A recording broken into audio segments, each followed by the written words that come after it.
U.S. President Joe Biden and Israeli Prime Minister Benjamin Netanyahu held White House talks on an elusive ceasefire to the 9-month-old Gaza war.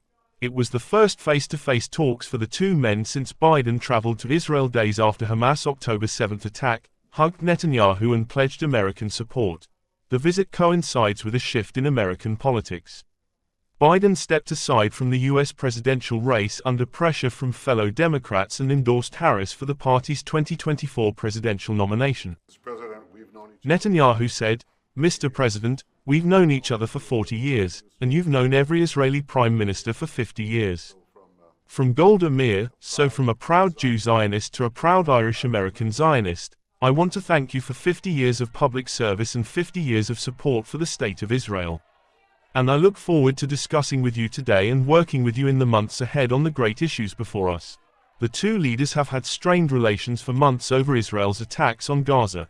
Also, Vice President Kamala Harris met Israeli Prime Minister Benjamin Netanyahu in her ceremonial office at the White House. Israel has a right to defend itself. And how it does so matters, Harris told reporters after the meeting.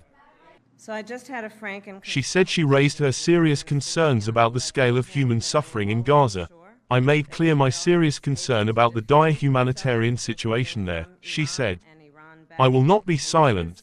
The meeting will be closely watched for signs of how Harris, who was the first top U.S. official to call for a ceasefire, could shift American policy toward Israel if she becomes president.